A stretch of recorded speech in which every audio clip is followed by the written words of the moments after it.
This podcast contains strong language and adult themes from the outset. Finding the funny. Finding the funny. With Ruth and Ange. Finding the funny. Hey! Jabroni! What is going down, Jabrone Head? I mean, I hate to harp on again, but the fucking weather. Oh, God, piss off. Seriously, Like, it is shit. Yesterday and today, I swear it felt like it was bloody October. I swear. It felt like it was bloody October. What an opener. I tell you what is going down. I'll tell you exactly what the hell is going down. Yeah. The vote for the British Podcast Awards Listener's Choice closes on Sunday, guys, right? Yeah. Now, we're not holding our breath that we'll beat other big podcasts out there. because we'd probably die. In fact, we would die. We would die. No, probably about it. But if you haven't voted, you just go to www.britishpodcastaward.com/vote. Search Finding the Funny, follow the instructions. It takes 2 minutes. So I would say go and quickly do that now, put us on pause, and then come back for the rest of the ep, knowing that you've done the best thing you could do for Ange and I. We would be hugely grateful if you would do that for us. Honestly, it would mean the world. Yeah. So yeah. Anyway, but that was just a quick thing right at the top of the show to remind people to do. Indeed. How's your week been? Well, for those of you that follow me on Gram, first of all, actually, can I just say thank you to all the people that sent me such wonderful, lovely, kind messages about me sharing our story about losing our lovely Roxanne. Honestly, so many people have messaged saying, Ange, I that happened to me. I lost my dog. I lost my cat. You know, whether that was like 6 months ago or 6 years ago, and just said how much it just kind of brought back all those feelings for them. And honestly, it was so lovely. And actually, what I was going to say is, for anyone who does follow me on the gram, you may have seen that on Saturday we got a new puppy, which I have to say all happened probably a little bit quicker than I was anticipating. Yeah. And we kind of did it because that we found this really good breeder that wasn't actually too far from where we live, and this mum had a litter of 8 puppies. There were like 3 left, and we just kind of thought, actually, if we don't do this now, we're potentially going to have to wait maybe 6 months, maybe a year before we could. So we decided to sort of just go for it and sort of bite the bullet. And she is, and beautiful. you know, she's not a replacement. She'll never be a replacement. No. When we got our kitten Sherlock, I mean, we found him only a couple of days after Tetley had died, but he wasn't ready to come home for about 6 or 7 weeks later. So it was like the perfect balance of like remembering Tetley and grieving that, but having something to look forward to. Yeah. But Sherlock, I honestly, like, when we got Tetley and Bluebell, I instantly fell in love with them. I was like, oh my gosh, they were the first pets Matthew and I had got together. Yeah. We were in our sort of shitty infertility stuff. It felt like something to nurture and look after. But when Sherlock arrived, it took me longer because I was so aware that like Tetley wasn't here, and it was sort of a reminder that we had this lovely, beautiful, tiny, and Sherlock, when he arrived, was absolutely minute. He was like a miniature kitten. And it was lovely, but there was this like part of me, and we've had him for 2 years now, and I would say it's taken much longer for me. Obviously, I cared about him instantly, and I didn't want anything to happen to him, and I didn't, but it took me much longer to fall completely in love with Sherlock because it was like, well, if Tetley was still here, we wouldn't have you. This. So it's like a weird getting used to. But sometimes you just got to go for it, pal. Sometimes you just got to bite the bullet. I think as well, you know, both Joel and Nella were really, really, you know, really desperate to get another dog. And I kind of felt like, actually, if I'm the person that's saying no and then we have to wait a year, or, you know, I'll feel bad about that. And But I did Saturday. I really found Saturday really tough. And I did have, I had a massive cry Saturday night just because all of a sudden I had this feeling of like, I love you and you're beautiful and you're going to be great for our family. But actually, I really miss Roxy. And I, a lot of people again messaged saying, Ange, you shouldn't feel guilty. Because I did. There was a bit of me that felt a bit of guilt around, Yeah. But anyway, we have Luna has joined our family and she's been amazing, I have to say, because I think part of my reluctance was, God, do I really want to go back to that sort of, puppy stage that's like so hard at times? But do you know what though? I can't wait for interruptions of Luna barking her shitting head off at leaves. Because I think Roxy had a special place in our hearts and producer Joe's hearts. Yeah. As a every so often you just hear Ange go, "Oh God, can you hear my dog?" Yes, Ange.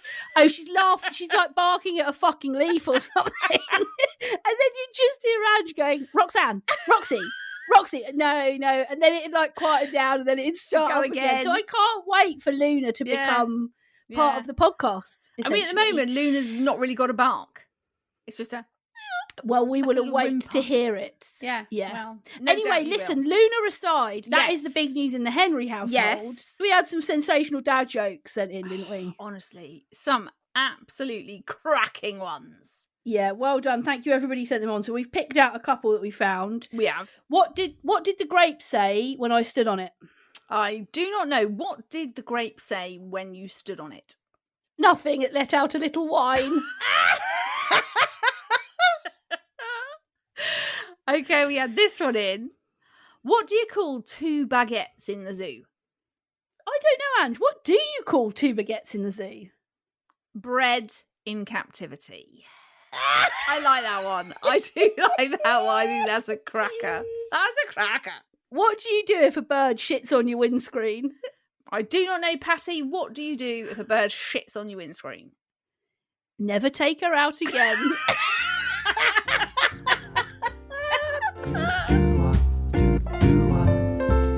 Anyway, Ange, shall we? Let's do la big question. Wicka wah. Let's really start to fucking G these up, mate. Let's honestly, I know we said this a bit last week. I don't think it made the edit, but let's really G these. Last week we talked about maybe getting some percussion, didn't we? Like a little triangle. But I think even if we don't get percussion, because you couldn't say the word. I couldn't say let's just really fucking G it up. I'm going to start adding my own shit. Nice. I'm going to bring stuff myself. Do you know what, anyway, let's bring our creative musicality. And that's it, darling. That's that's what West End Beckhams. Wendy's. I think people would class us as a triple threat. Hell yes. 100% triple threat. Absolute amol. Anyway, we had a question in from Claire on the gram, and she simply asked, "Are you a backseat driver?" Now, I don't think I am, but I think that you are. Okay, that's kind. Thank you. I think I'm really not. I think I'm a perfect person. I think when it comes to driving, I'm absolutely fine. I'm not However, I think you are a fucking dick in the car. I'm not. And I think you're a backstreet driver. I'm not. Did you say a backstreet driver? I think I did, yes. Let's step over that very quickly. I think, and I'm not saying I'm perfect. I'm not saying that at all. But you have been in my car with me, and you have said things about my driving. Or you said, "Oh, Ange, watch that. Careful there. Ange, slow down. You're going too far." All that shit you have said to me. And I don't think I really do that. Shall I tell you something? Tell me. I become mum in the car with Matthew. Exactly. I knew that was going to be the case.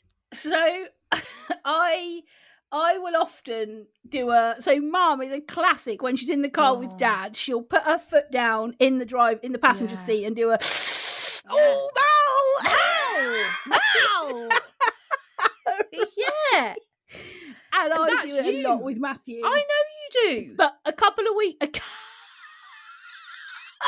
ago. Nice. That was good, that one, Pat. A couple of weeks ago, Matthew actually lost it with me. And after this Good. question was asked and we did our prep the other day, I actually remembered this. Yeah.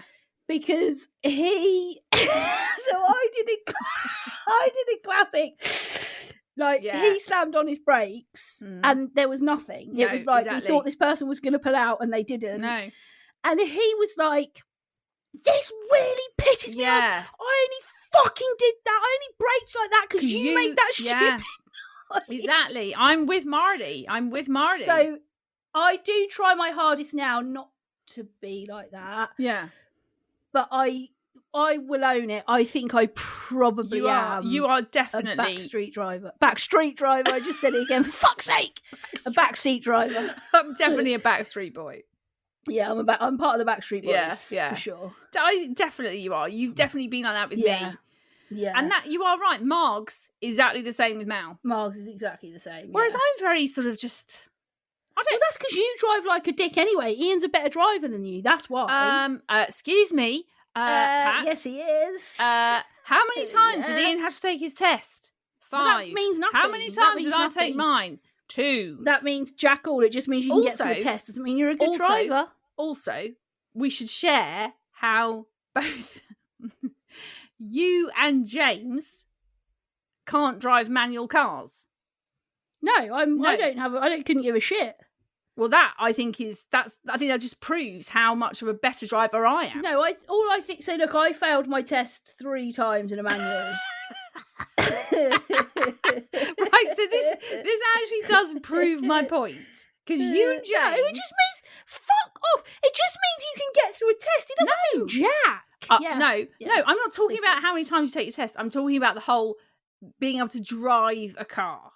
And you and James have very little amounts of coordination to be able to do steering, clutch, accelerator, brake. I think you'll find I am an exceptional dancer, which requires incredible amounts of coordination. How did we go from driving to dancing? I don't know. But anyway, I am a Backstreet Boy driver. Yeah. And I don't think I am. So no, I don't. I actually genuinely, annoyingly don't think you are. No. Annoyingly.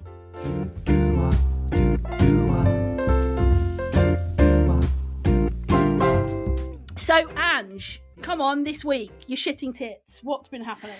Right, so this is another one of those ones that's bothered me for a long time. But then I sort of forget about it, and then till it rears its ugly head again. And it happened last week. So I'm sat on my sofa, midday, watching some tennis at Eastbourne with Joel. Yeah. Okay. So I'm just happily sitting there. He comes in, sits down. I said, "What are you watching?" I said, "I'm watching the tennis." "Mum, why have you not got it in HD?" And this is the thing that pisses me off. No, right? I'm an HDer. No, I'm an absolute fully camp HDer.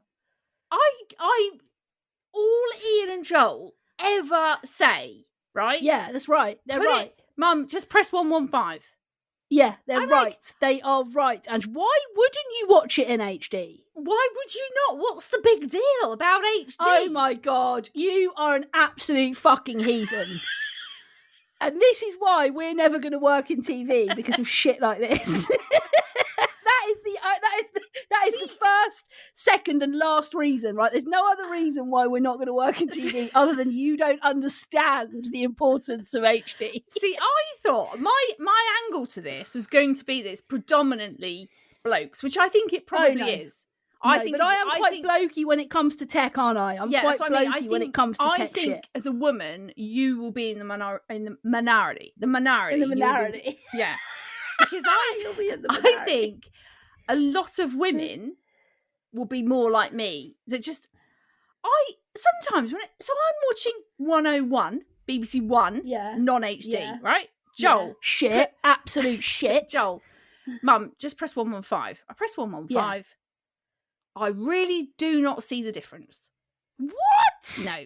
And I'm like, what? Why does everyone make this such a big thing? The HD thing.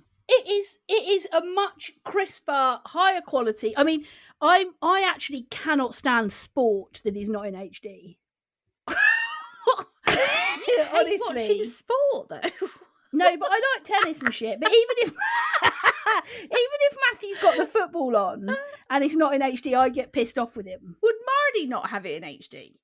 Yeah, I just think he's in the tech, like you and Ian that we talked about before, in the sex realms. You're finished having one. Give me my kebab. Let me roll over and look at my phone. You're very blokey. Yes. Matthew and I are like that in the tech department. Right. Case in point, his mum was up this weekend. She asked him how to take a screenshot on her phone, and he looked at me because she's got a Samsung and not an Apple phone, and he didn't have a fucking clue. Right. I step in, take over, know exactly what's going on, do it all, show her, give her a little demo. Fine, off you go, Jill. You can now do a screenshot. Right. So we are very switched in the tech worlds, tech and car worlds. I'm very blokey. Matthew's not really asked. No. But, me and Mal are very... I mean, Mal is obsessed with HD as well. Exactly, that's what I mean. And I know Marbs is like, oh, Mal, it doesn't matter what channel it is. It doesn't matter if it... And I'm just like... and that's dickish. That should go straight into dickish behaviour. No. That I would put you and Mum in dickish behaviour. I think anyone who is obsessed with a channel being in HD has got problems. No, I just need to relax. Anyone who doesn't... Okay, so let's do a call to action then. Yeah, let's ask fine. you guys. Yeah. Come This through for week, me, people. Come through. I am going to... I need you on my side, okay? I'm actually gonna turn this into bed making gate Mark II. Oh right, there's going to be a lot of shit in HD. There's going to be a lot of HD. Yeah, there's going to be a lot of HD fodder on the stories this week. HD fodder. Because I think we've got to get to the bottom of this. I think we've got to. This is the stuff that people want. We've got to clear this up once and for all. It's like some things. I'm like, if I'm going to Channel 4. Channel 4 is automatically in HD now, isn't it? Is it? I don't know. I don't think so. But I'm just like, why do we just... If HD is such a hugely important thing, why are we not all just in HD? Why can't you have the option? Well, because not all tellies, I think they're phasing it out, but not all tellies have HD. Right. There's still some older tellies that don't have HD capacity yet. So I think the thing is when 4K or 5K or whatever the next one is comes in, but there's lots of people who still don't have HD I see. facilities yet on their if they've got older TVs or whatever. Yeah. HD is still a relatively new thing. Feels like it's been around for fucking years. But listen, guys, let's take this to you. Look, there's loads of ways you can get in touch with us to talk about this, right? You can find us both on Instagram. I'm at Ruth Corden. And I'm at Ange Corden. You can find us on Facebook. Just search Finding the Funny Podcast. Or you can send us an email. hello@ruthcorden.com. And we will absolutely this week... I'm going to document this a lot on the stories this week. There's going to be a lot of HD chat, guys. This is going to be like making the bed part 2. And by the way, just so you all know, because I still do get the odd question from people. No, I still don't make my bed. Disgusting. I did it for that week. It didn't change my life. I still don't make it. If you don't know what we're talking about, go back. You got to listen to older episodes. Old. I mean, they are old. There is a whole bed making debacle that goes on. Basically, Patty is disgusting. I am not. You heard it here first, people. I am, guys, if you're listening and you're available and you're free when it comes to bedroom stuff, I am disgusting. Yeah, dirty.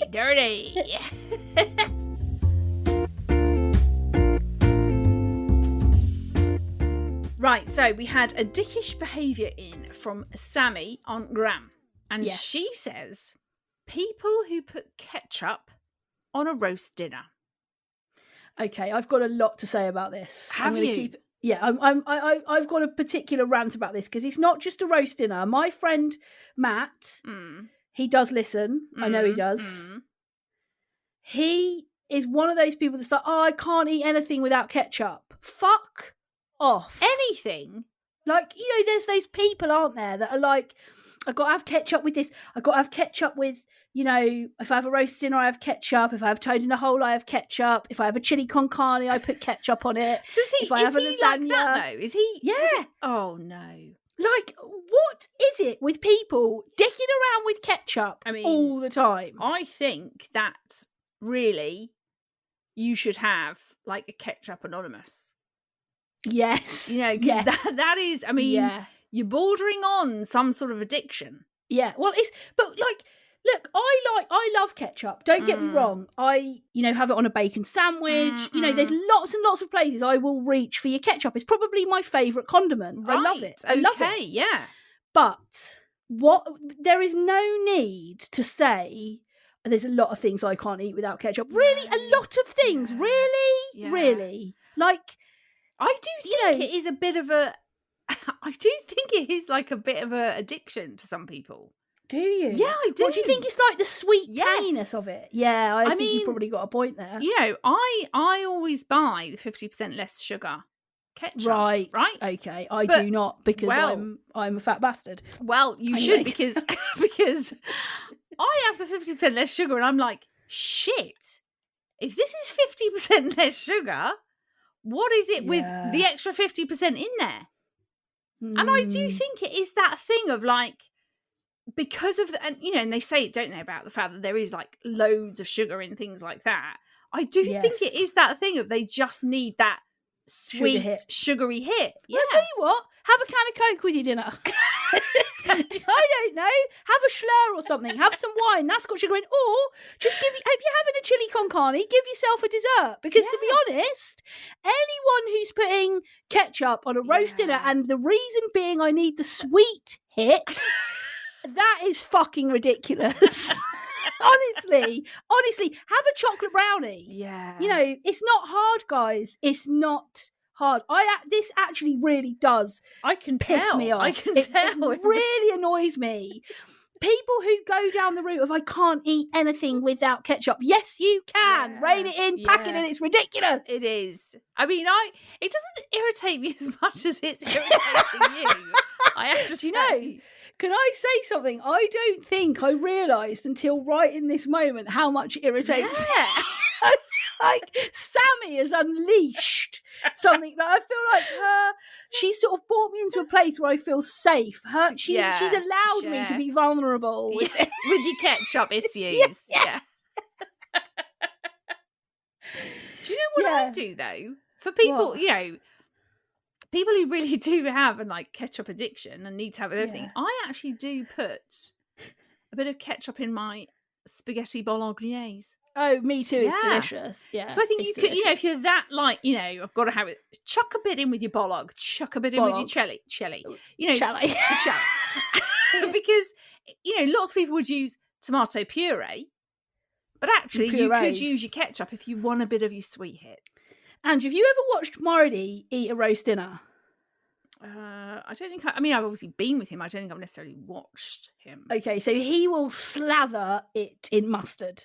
I mean, what is that? I mean, that's won't even take a bite. He will literally, it will be put in front of him, and he will get English mustard, and he will take a spoon of it, and he will slather it over the top. Then is that specifically if he's only having beef, or would it be? Oh no. Any roast dinner? Yeah, any chicken. Well, he doesn't really like lamb or pork, so it'd just be beef or chicken. But yeah, chicken. He does it with chicken. And then he gets the pepper and puts it all over the top. It is disgusting. It's disgusting. Why does he do that? I don't know, because he's a moron.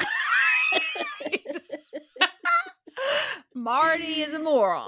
Marty the moron. But yeah, I'm with Sammy. This has really unleashed something in me now. I think I'm gonna have to go and have a lie down after this podcast. It's really grinded my gears. Yeah, it's got to me. I am shocked by the reaction, to be honest.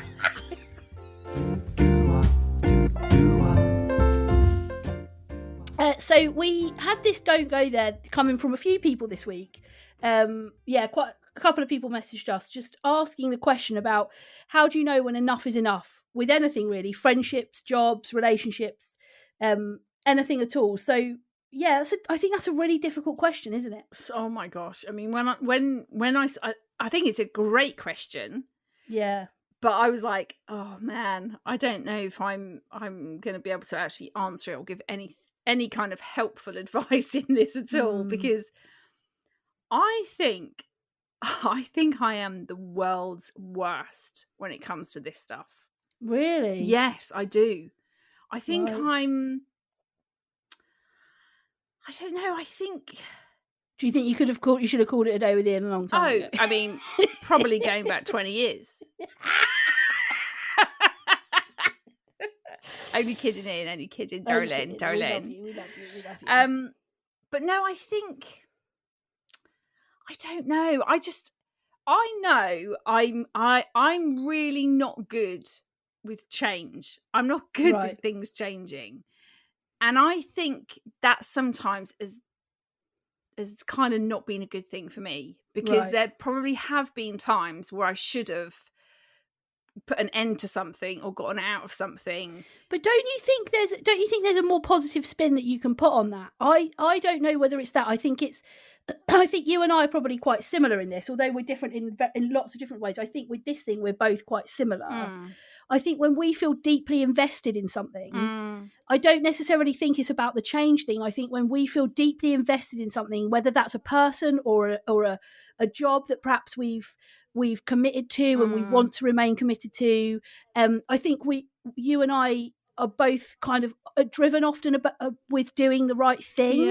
Not necessarily in a people-pleasing kind of way, but just in a kind of integrity, moral compass. And that's not to say we don't get it wrong sometimes. I'm not saying that we're amazing and we always do the right thing, but I think we are both driven by... Actually, we've invested in this, especially when it comes to friendships and relationships, I think. Yeah, oh, definitely. Definitely. And if there's somebody that we feel we are invested in or we have a deep connection to, I think it deeply saddens us when we feel that isn't working anymore. And I suppose the best one that we have, is friendships. I can think of friendships in my life that really, really deeply personal, significant friendships, that I have been friends with people for years, double figures, plus 10 years, almost 20 years. And those relationships have come to an end. And I have felt the grief that I have felt in that. Even though they have not been the nicest to me or not perhaps been the nicest to the people around me, and it is a big wedge that has driven between us, I felt really sad. Yeah, I think you could be right there, Pats. I think it, maybe it does stem from that. Yeah, that deep sort of wanting to kind of really not give up on people or relationships or something, and feeling like, actually, I want to give everything to this and try and make it work. And I don't know,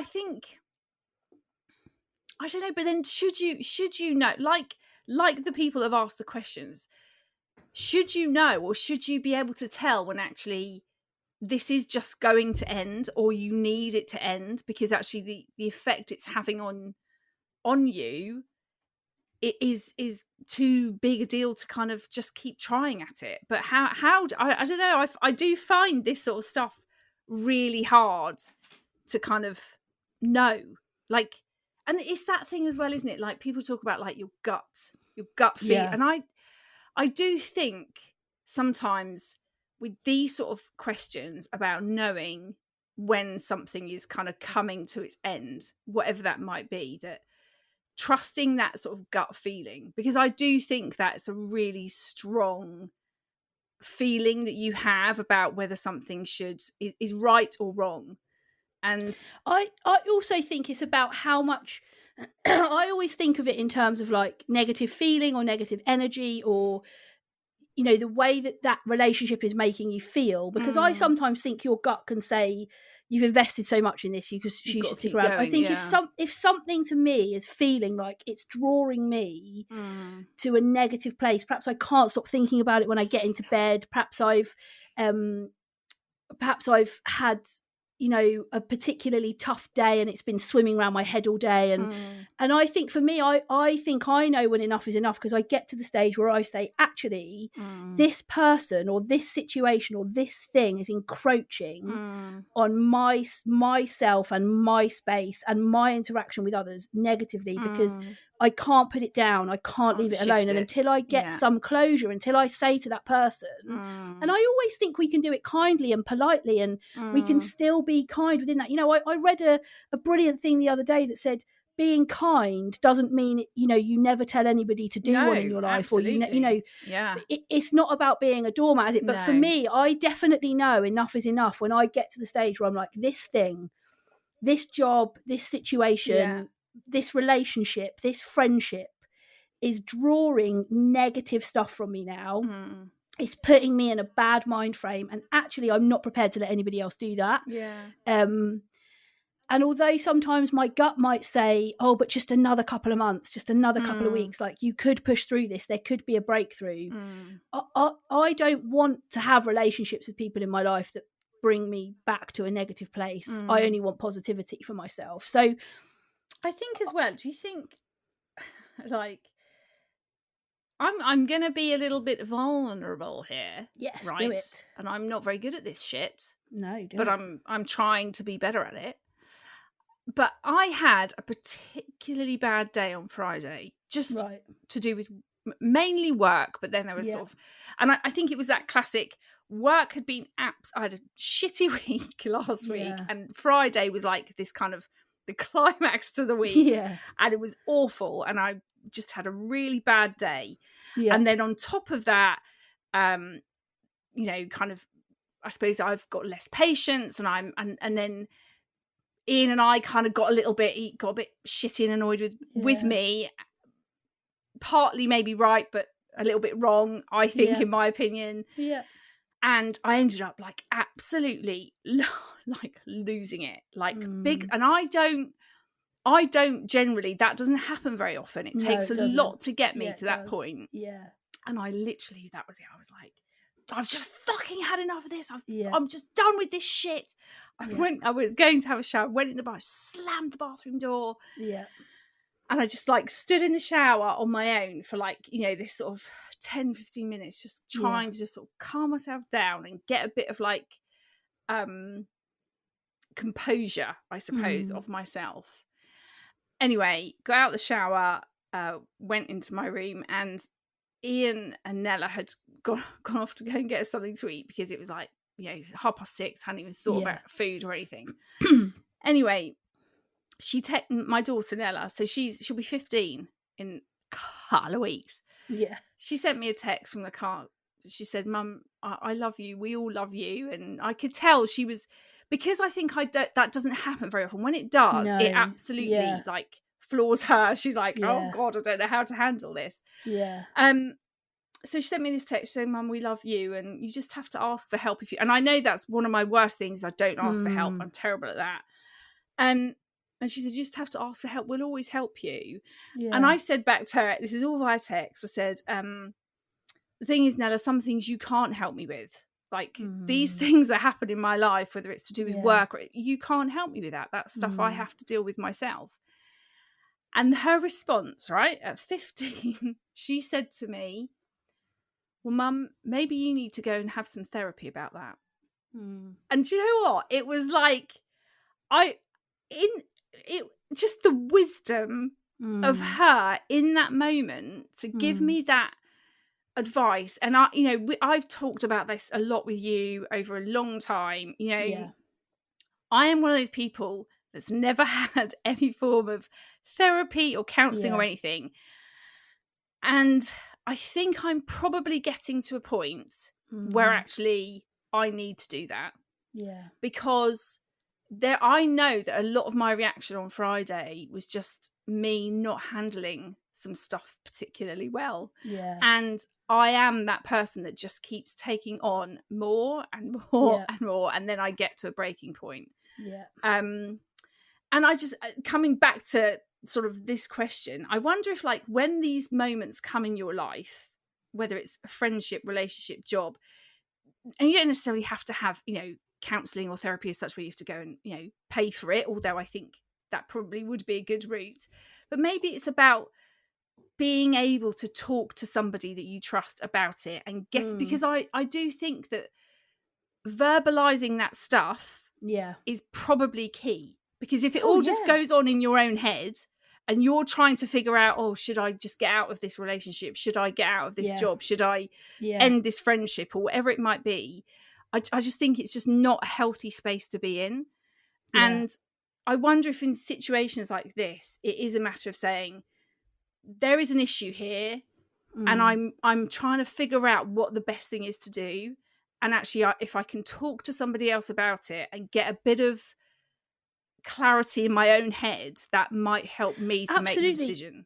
And I don't think we should underestimate the importance and the impact that talking therapies can have on us. Yeah. In terms of in a paid capacity, or even just talking, like just actually acknowledging that, saying it out loud. You know, there's sort of almost like a brain dumping that happens when we do that. It's like, oh, I've said that out loud now. It's not ruminating. You know, rumination, especially when it comes to low mood and anxiety, you know, ruminating is just where you think the same thing over and over, and you can't get that out of your head. It has a huge impact on us and our ability to cope, and our ability. And I think those signs that you're talking about of actually, you know, yes, there was a build up of things, but you know, the stuff that you lost it about on Friday were probably relatively mundane, small things. But that is that saying, the straw that broke the camel's back. Oh, totally. Like, it's when we are feeling absolutely overwhelmed with other emotions and feelings and stuff that we've carried and stuff that we've buried and trauma that we've been through and things that we've experienced. It's when that happens, when we don't deal with it, those little things become massive things, and those massive things push us over the edge. So, you know, I think it's vitally, vitally important that we are in tune with ourselves and we listen to ourselves. But in terms of when, I think when is enough is enough in the relationship setting is really hard, actually, because I think it's you know, marriage, long-term relationships, living with somebody, whatever you want to call it, is such an up and down roller coaster. And what I would say is, don't make a decision on that type of intimate relationship in a crisis. Like, don't ever get to crisis point and make because a decision. I think there needs to be some clarity of mind and some space and some opportunity to think things through. But for me, it's about how negative I feel about the situation and how much that's clouding my thoughts and my judgments. That is the place when I know, for me, enough is enough.